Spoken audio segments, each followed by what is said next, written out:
Salut à toutes et salut à tous et bienvenue pour la saison 2 de Naval Total War. Et aujourd'hui nous allons étudier la leçon numéro 3 qui s'intitule Couper la tête et la bête mourra. En effet, il y a une unité qui est très importante et très vulnérable, que ce soit sur terre ou en mer. Il s'agit bien évidemment de l'unité du général, ou aussi appelée unité amirale en mer. Ces unités sur Fall of the Samurai requièrent une importance particulière, un peu plus sur terre qu'en mer bien sûr. Néanmoins, en mer, on peut constater ici, notre unité d'amiral est constituée par un navire de classe Kotetsu. Il s'agit d'un navire qui est capable d'éperonner les navires ennemis avec une chaudière, 3 canons à l'avant, donc on peut les voir ici, donc 3 canons de chasse, plus des mitrailleuses Gatling situées sur le pont arrière et qui peuvent servir lors d'abordage. Mais nous étudierons cet aspect plus tard. Alors, tout de suite on va étudier les forces de mon opposant.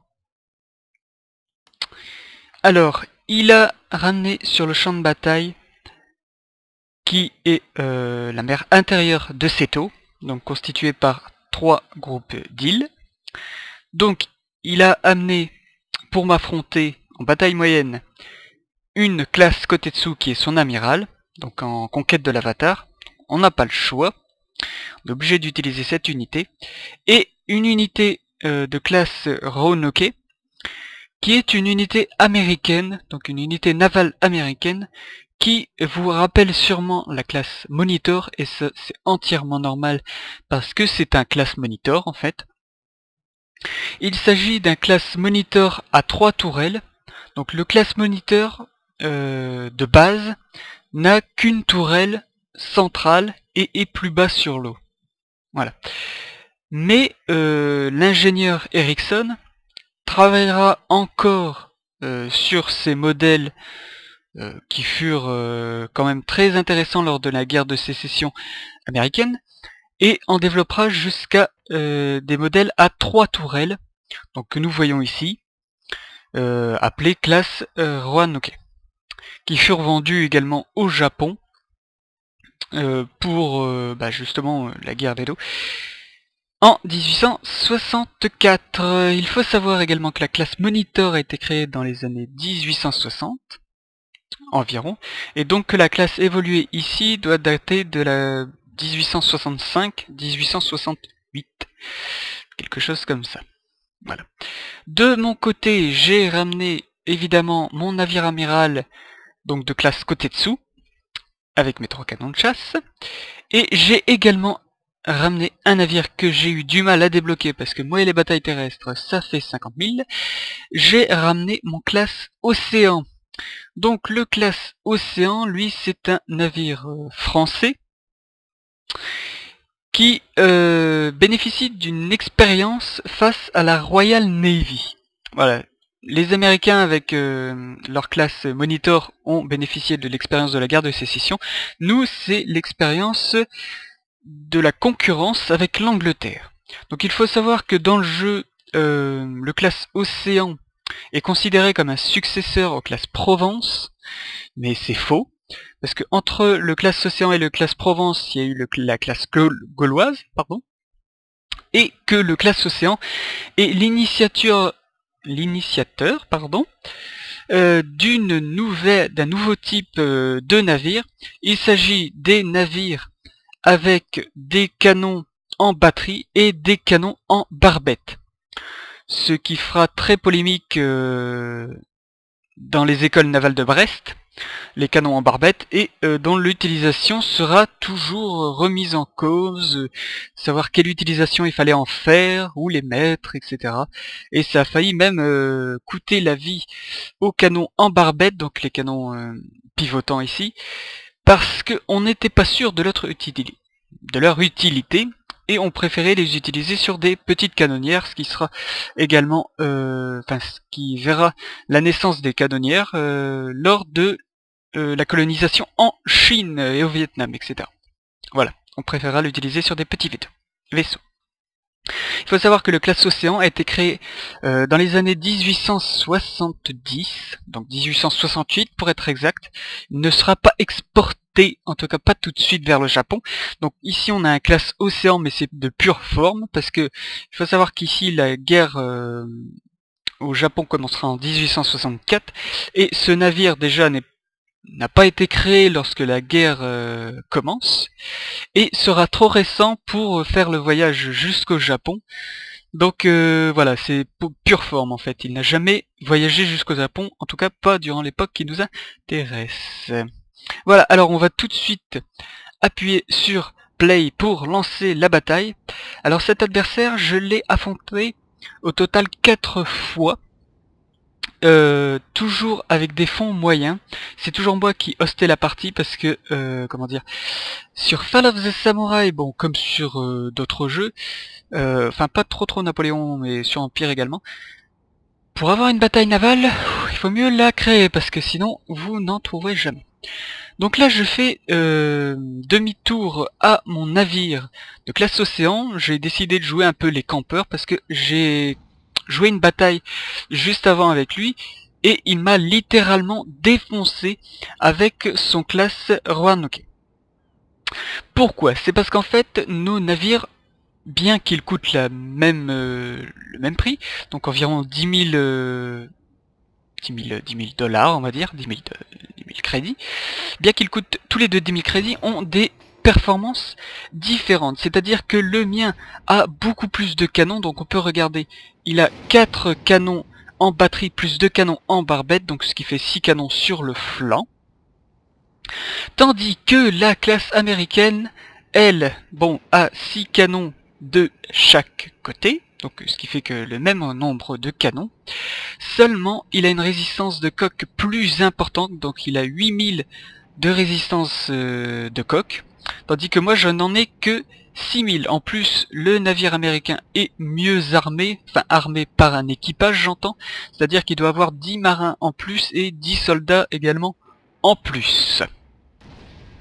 Voilà, ce qui fait que j'oppose la puissance de mon artillerie à la résistance du navire américain en fait. C'est ça. La principale différence, c'est que moi j'ai une artillerie plus puissante et lui a une résistance de coque plus puissante. C'est paradoxal, mais en fait ça s'équilibre assez bien parce que lui arrive à défoncer ma coque assez facilement, tandis que moi j'arrive à lui tirer de plus loin assez facilement également. Donc là, mon objectif a été de tirer sur le navire amiral, parce que comme je vous l'ai dit dans l'intitulé, la leçon est couper la tête et la bête mourra. Donc ici, la tête, c'est le navire amiral. Donc tout mon feu est concentré sur le navire amiral, qui vient de partir en déroute, et ça c'est génial, parce qu'en plus là, il a salement morflé, là. Salement. Donc il avait tenté ici de... quand il a vu que son moral était rouge, il a tenté de venir vers moi pour essayer de me faire un éprendage. Malheureusement, il est parti en déroute trop tôt. Donc là, je concentre encore mon tir dessus, pour tout cas dire de le faire partir en déroute totalement. Il faut savoir que dans Fall of the Samurai, comme dans l'essor des samouraïs, ou dans Shogun 2 normal, une fois qu'un navire commence à partir en déroute, enfin que le drapeau devient blanc, laissez tomber, vous ne le récupérerez jamais. Mais il est toujours bon de lui tirer dessus, parce qu'en fait il peut toujours vous tirer dessus si vous passez à côté. Voilà, donc en fait il ne sera plus contrôlé par le joueur ennemi, mais sera toujours efficace. Donc là je perds du moral, vous allez me demander pourquoi est-ce que je perds du moral. C'est tout simplement parce que je suis en train de prendre l'eau. Et oui, en effet, ces batteries, comment dire, sont très efficaces, et on peut voir ici, hop, je suis à environ un peu moins de 70% de résistance de coque. Oui, on le savait, il commençait déjà à couler, donc là il est en train de couler. Donc là je suis un peu moins de 70% de coque, ce qui fait que je suis en train de prendre l'eau. Et donc arrivé à un moment, donc là je suis en train de faire... tirer mes canons plus vite, donc on peut le voir ici, donc rechargement plus vite, et on vient d'entendre ici un petit cliquetis qui indique que je suis en train de réparer, ce qui fait que là mes canons ne vont plus tirer pendant un tout petit moment, juste le temps de réparer la voie d'eau en fait, c'est uniquement ça. Et en fait je remarque que si il continue dans cette voie, il risque de me couler parce que vous voyez, regardez, là je suis vraiment à moins de 70% parce que la barre commence à devenir jaune. Et donc je lance mon navire amiral vers son navire, parce qu'en fait il est carrément de flanc, il est en train de camper, donc moi aussi je suis en train de camper, mais en fait vous voyez comment il est, il peut pas avancer techniquement, donc il est obligé de faire demi-tour ou quelque chose comme ça, et donc ça me laisse la possibilité de tenter un éperonnage, ce qui fait que ce serait très efficace pour moi de flanc, bien que la masse du navire ennemi soit plus importante que la masse de mon navire amiral. Ce qui fait que dans certains cas, en fait, si vous attaquez des navires trop gros, avec, en éperonnage, vous risquez de couler le navire qui est en train d'éperonner et pas le navire qui s'est fait rentrer dedans. Ce qui fait que c'est un peu paradoxal. Ça m'est arrivé une ou deux fois, comme ça, et je vous montrerai sûrement une bataille où ça m'est déjà arrivé, parce que j'en ai quelques-uns. Donc là, il est en train de perdre le moral parce que je sais pas, peut-être que en fait c'est grâce à mon navire amiral qui est en train de se ramener, mais je pense plutôt que c'est parce qu'en fait il a perdu son navire amiral.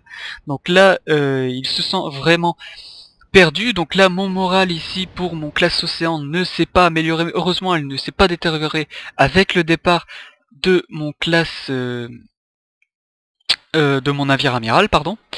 Et donc c'est ainsi que la bataille se termine avec une question de morale. Donc on aura pu constater durant la bataille que l'importance du navire amiral, c'est-à-dire que moi je l'avais toujours gardé à mes côtés pour garder le moral, justement, parce que la première bataille où j'avais affronté cet ennemi, j'avais pas fait gaffe, et en fait, comment dire, j'avais trop éloigné mon classe océan de mon navire amiral, ce qui fait que mon classe océan, bien qu'il se soit pris exactement le même nombre de salves qu'ici, avait perdu du moral beaucoup plus rapidement et était parti en déroute, ce qui fait qu'il me restait plus que mon navire amiral, et là j'avais pas l'air d'une truffe.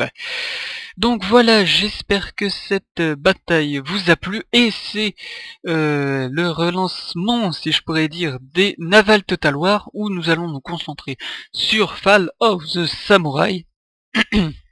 Pardon. Et donc, je vous dis à la prochaine pour une prochaine leçon, et à la prochaine.